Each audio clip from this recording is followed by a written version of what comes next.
안녕하세요. 확률과 통계 수업입니다. 오리엔테이션도 찍었는데 막상 이렇게 본 강의를 찍으려고 하니 많이 어색하네요. 올해도 작년과 이어서 개념 정리 대회를 할 거예요. 대학에서는 지속적으로 준비한 상을 좋아한다고 하더라고요.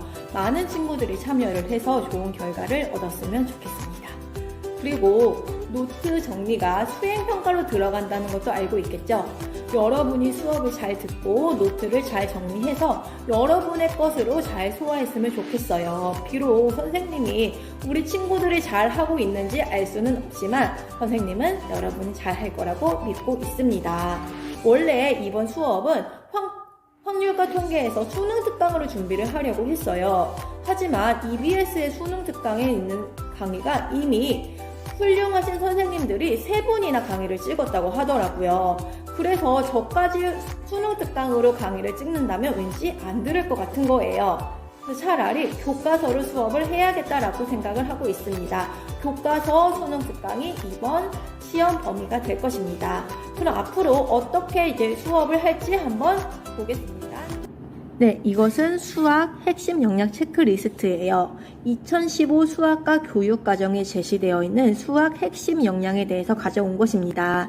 윤대영 선생님께서 이미 미적분 시간에도 말씀을 하셨겠지만 확률과 통계 수업 역시 여러분이 이 부분을 노력해야 되겠다 인지하라는 차원에서 가져온 것입니다.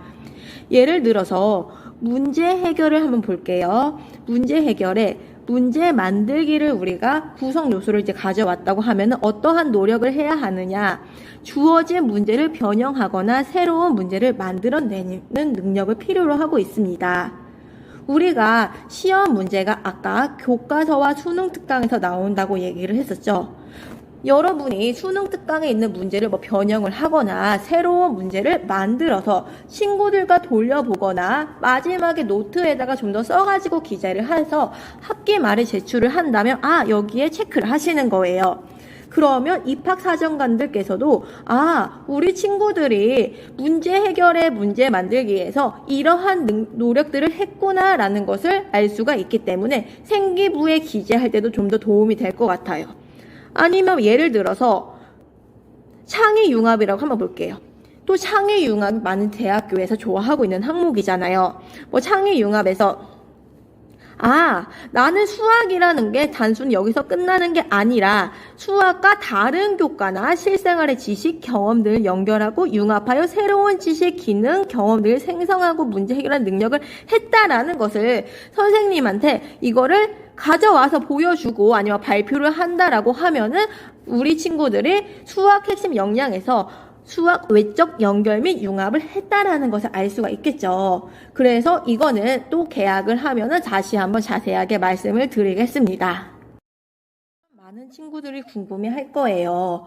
확률과 통계는 크게 보면은 1단은 경우의 수, 2단은 확률, 3단은 통계로 구성이 되어 있는데 어떻게 시험 범위를 나누는지 궁금해 하실 거예요.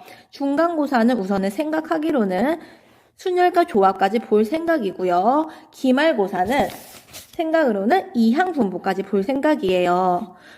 아무래도 기말고사의 범위가 더 많다는 건 알아요. 그래서 원래 중간고사를 확률까지 넣을까라고 생각을 했다가 확률의 범위를 공부를 할 때 여러분이 좀 힘들어 하실까봐 여기도 시험 범위인가 아닌가라고 고민을 하실까봐 차라리 확률을 기말고사에 다 넣어버리고 중간고사는 경우의 수만 넣으려고 생각을 하고 있습니다. 하지만 시험 범위는 중간고사는 경우의 수, 기말고사는 이항분포, 그리고 2학기 시험은 요렇게 요 부분으로 된다고 하더라도 우리는 아무래도 수능이나 아니면 수시로 가더라도 적성고사나 모의고사를 이제 9월 모의고사를 대비하기 위해서는 1학기 때 전 범위를 다 나갈 생각이에요.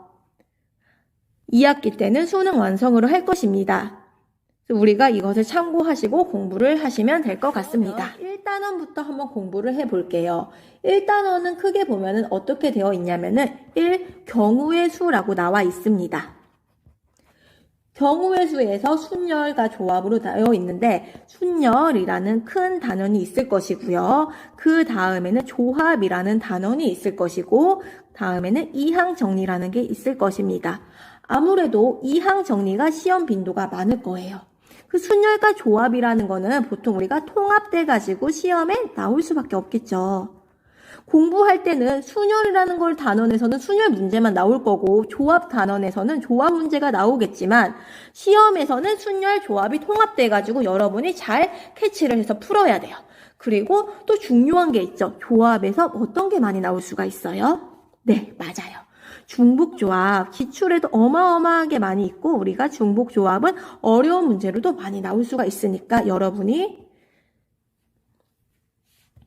중복조합을 위주로 그리고 순열과 조합을 통합시켜서 그리고 이항 정리를 위주로 공부를 하시면 될 것 같습니다. 그래서 이제 확률과 통계를 기쁜 마음으로 폈어요. 근데 처음 나오는 게 뭐예요? 원순열,